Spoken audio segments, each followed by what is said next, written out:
August এবং September মাসে রাজ্যে বেশিরভাগ জেলাতে স্বাভাবিক বা তার বেশি বৃষ্টি হওয়ার সম্ভাবনা রয়েছে। শুধুমাত্র উত্তর পূর্ব ভারত লাগোয়া রাজ্যের জেলাগুলিতে স্বাভাবিকের তুলনায় কম বৃষ্টি হবে। কম বৃষ্টি হতে পারে উত্তর দিনাজপুর, মালদা, বীরভূম ও মুর্শিদাবাদ জেলাতে। ঘূর্ণাবর্ত গাঙ্গেয় পশ্চিমবঙ্গ এবং দক্ষিণ বাংলাদেশে অবস্থান করছে। একটি অক্ষরেখা বাংলাদেশের ঘূর্ণাবর্ত থেকে উত্তর পূর্ব বিহার পর্যন্ত বিস্তৃত। মৌসুমী অক্ষরেখা বাঁকুড়া এবং ক্যানিং এর উপর দিয়ে উত্তর পূর্ব বঙ্গোপসাগর পর্যন্ত বিস্তৃত। এর প্রভাবে শুক্রবার 2রা আগস্ট পর্যন্ত দক্ষিণবঙ্গের সব জেলায় বৃষ্টি হবে। দক্ষিণবঙ্গে বৃহস্পতিবার 1 আগস্ট অতি ভারী বৃষ্টির পূর্বাভাস দিয়েছিল হুগলি, পূর্ব ও পশ্চিম বর্ধমান, উত্তর ও দক্ষিণ 24 পরগনা, বাঁকুড়া ও বীরভূম জেলায়। ভারী বৃষ্টির সম্ভাবনার কথা বলা হয়েছিল কলকাতা সহ দক্ষিণবঙ্গের বাকি সব জেলাতে। বৃষ্টির বেশিরভাগ সম্ভাবনার কথা বলা হয়েছিল হাওড়া, উত্তর ও দক্ষিণ 24 পরগনা, পূর্ব মেদিনীপুর, পূর্ব বর্ধমান ও বাঁকুড়া জেলাতে। শুক্রবার 2রা আগস্ট ভারী বৃষ্টির সম্ভাবনা রয়েছে পুরুলিয়া, পশ্চিম বর্ধমান, মুর্শিদাবাদ ও বীরভূম জেলায়। দক্ষিণবঙ্গের বেশ কিছু জেলায় নিচু এলাকা প্লাবিত হবে।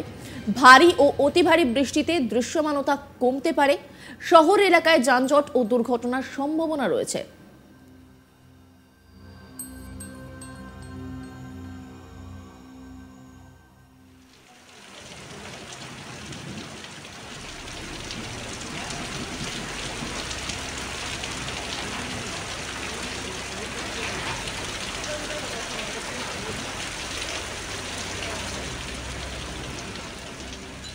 অন্যদিকে যদি আমরা উত্তরবঙ্গের দিকে নজর রাখি, সেখানে বলা হচ্ছে যে বৃহস্পতিবার ভারী বৃষ্টির সম্ভাবনা ছিল শুধুমাত্র মালদা জেলাতে। বজ্রবিদ্যুৎ সহ বৃষ্টির সম্ভাবনা ছিল দার্জিলিং, কালিম্পং, জলপাইগুড়ি, মালদা, উত্তর ও দক্ষিণ দিনাজপুর জেলাতে। শুক্রবার ভারী বৃষ্টির সম্ভাবনার কথা বলা হয়েছে পার্বত্য জেলাতে আলিপুরদুয়ার, জলপাইগুড়ি, দার্জিলিং ও কালিম্পংয়ে বিক্ষিপ্তভাবে ভারী বৃষ্টির সম্ভাবনা। বজ্রবিদ্যুৎ সহ বৃষ্টি হবে উত্তর দিনাজপুর, দার্জিলিং, কালিম্পং, জলপাইগুড়ি এবং আলিপুরদুয়ারে। শনিবার 3রা আগস্ট বিক্ষিপ্তভাবে বৃষ্টি হলেও কোনো সতর্কতা কিন্তু সেখানে জারি করা হয়নি। রবিবারও ভারী বৃষ্টির সম্ভাবনা রয়েছে আলিপুরদুয়ার এবং কালিম্পং এই দুই জেলাতে। সোমবার 5ই আগস্ট ভারী থেকে অতি ভারী বৃষ্টি হবে আলিপুরদুয়ার জেলাতে। ভারী বৃষ্টির সম্ভাবনা রয়েছে দার্জিলিং, কালিম্পং, জলপাইগুড়ি এবং কোচবিহার জেলাতে। সব মিলিয়ে আলিপুর আবহাওয়া দপ্তরের অধিকর্তা সোমনাথ দত্ত তিনি কি বলছেন শোনাব আপনাদের। যথাযথভাবে সেটি বিদ্যমান। মনসুন ট্রাপ আমাদের পশ্চিমবঙ্গে 2টি পয়েন্ট দিয়ে পাস করছে। একটি হচ্ছে আপনার বাঁকুড়া, একটি হচ্ছে ক্যানিং। বাঁকুড়া ক্যানিং দিয়ে পাস করে সাউথ ইস্টওয়ার্ডস হয়ে বেঙ্গলের ওদিকে ডুবে গেছে। 1 নম্বর। দ্বিতীয় কথা, গতকালই আপনাদের আমি একটা চক্রবাত ঘূর্ণাবর্তের কথা বলেছিলাম গাঙ্গেয় পশ্চিমবঙ্গ থেকে। এই চক্রবাত ঘূর্ণাবর্তটি আজও আছে। আমার মনে হয় এতক্ষণ ওটি লো প্রেসারে পরিণত হয়ে গেছে। অবশ্যই আজকে বিকেলে ওটি একটি লো প্রেসারে পরিণত হবে। আমরা হয়তো আমাদের ডিপার্টমেন্ট হয়তো বিকেলবেলাতে যে ইনফারেন্সটা দেয় সন্ধ্যাবেলাতে, বিকেলবেলা 5:30 অব্দি যাবে, লো প্রেসার হয়ে যাবে। ঠিক আছে, হয়ে যাবে। আর লো প্রেসার থেকে, হ্যাঁ, লো প্রেসারের যে সেন্টারটা ওখান থেকে বিহার পর্যন্ত একটা অক্ষরেখাও পাস করছে রয়েছে। তার ফলে ওয়েদার ইজ লাইক আজকে কেবলমাত্র উত্তরবঙ্গের 5টি যে উত্তরের জেলা আছে, দার্জিলিং, জলপাইগুড়ি, কালিম্পং, কোচবিহার, এই জেলাগুলিতে ফেয়ারলি ওয়াইড স্প্রেড রেনফল হওয়ার সম্ভাবনা আছে। পশ্চিমবঙ্গের বাকি সব জেলাতে তার ওয়াইড স্প্রেড রেনফল হওয়ার সম্ভাবনা। কলকাতা সমেত 2 তারিখে পশ্চিমবঙ্গের সমস্ত জেলায় ওয়াইড স্প্রেড রেনফল হওয়ার। 3 তারিখ এবং 4 তারিখে দক্ষিণবঙ্গের সব জেলায় ফেয়ারলি ওয়াইড স্প্রেড রেনফল হওয়ার সম্ভাবনা আছে এবং উত্তরবঙ্গতে ওয়াইড স্প্রেড রেনফল। আর 5, 6, 7 পশ্চিমবঙ্গের সমস্ত জেলাতে ওয়াইড স্প্রেড রেনফল হওয়ার সম্ভাবনা।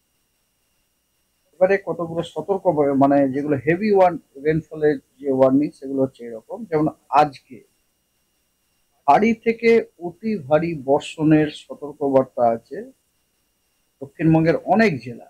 এগুলি হলো বীরভূম, পূর্ব পশ্চিম বর্ধমান, বাঁকুড়া, হুগলি, উত্তর এবং দক্ষিণ 24 পরগনা। ভারী বৃষ্টিপাতের সম্ভাবনা আছে পশ্চিমবঙ্গের বাকি সব জেলাগুলো। তার মানে যেটা দাঁড়ালো সেটা হচ্ছে আজকে দক্ষিণবঙ্গের সব জেলাতে আইদার ভারী বৃষ্টি নয়তো ভারী থেকে অতি ভারী বৃষ্টি। এছাড়া ভারী বৃষ্টির সতর্কবার্তা আছে উত্তরবঙ্গের মালদা। আর এছাড়াও আপনার বজ্রবিদ্যুৎ সহ বৃষ্টির সতর্কবার্তা আছে উত্তরবঙ্গের সব জেলাতেই, খালি আলিপুরদুয়ার এবং কোচবিহারটা বাকি। আলিপুরদুয়ার এবং কোচবিহারের কোনো সতর্কবার্তা আজকে নেই। ঠিক আছে, 2 তারিখে ভারী বৃষ্টির সতর্কবার্তা আছে দক্ষিণবঙ্গের বেশ কয়েকটি জেলায়। সেগুলি হলো পুরুলিয়া, পশ্চিম বর্ধমান, বীরভূম এবং উত্তরবঙ্গের আপনার দার্জিলিং, কালিম্পং এবং জলপাইগুড়ি। আর এছাড়াও বজ্রবিদ্যুৎ সহ বৃষ্টির সতর্কবার্তা দেওয়া হয়েছে দার্জিলিং, জলপাইগুড়ি, কালিম্পং, আলিপুরদুয়ার, কোচবিহার এবং উত্তর দিনাজপুর। 3 তারিখের জন্য পশ্চিমবঙ্গের কোনো জেলারই কোনো সতর্কবার্তা নেই। 4 তারিখে আবার আপনার ভারী বৃষ্টিপাতের সতর্কবার্তা দেওয়া হয়েছে কালিম্পং এবং আলিপুরদুয়ার। 5 তারিখে আলিপুরদুয়ারে ভারী থেকে অতি ভারী বৃষ্টির সতর্কবার্তা দেওয়া হয়েছে। আর ভারী বৃষ্টির সতর্কবার্তা দেওয়া হয়েছে দার্জিলিং, কালিম্পং, জলপাইগুড়ি এবং কোচবিহার। বর্ষার দেখা পাওয়া গেছে দীর্ঘ সময় অপেক্ষার পর, কারণ আমরা জানি দক্ষিণবঙ্গে বর্ষা প্রবেশ করতে কিন্তু এবার অনেকটাই দেরি হয়েছে। তবে অগস্ট এবং সেপ্টেম্বর মাসে রাজ্যের বেশিরভাগ জেলাতেই স্বাভাবিক বা তার চেয়ে বেশি বৃষ্টির সম্ভাবনার কথা কিন্তু ইতিমধ্যেই জানিয়ে দিয়েছে হাওয়া অফিস। শুধুমাত্র উত্তর পূর্ব ভারত লাগোয়া রাজ্যের জেলাগুলিতে স্বাভাবিকের তুলনায় কম বৃষ্টি হবে। কম বৃষ্টি হতে পারে উত্তর দিনাজপুর, মালদা, বীরভূম ও মুর্শিদাবাদ জেলাতে। ঘূর্ণাবর্ত গাঙ্গে পশ্চিমবঙ্গ এবং দক্ষিণ বাংলাদেশে অবস্থান করছে। একটি অক্ষরেখা বাংলাদেশের ঘূর্ণাবর্ত থেকে উত্তর পূর্ব বিহার পর্যন্ত বিস্তৃত। নজর রাখুন আজ তাক বাংলার ইউটিউব স্ট্রিমিংয়ে।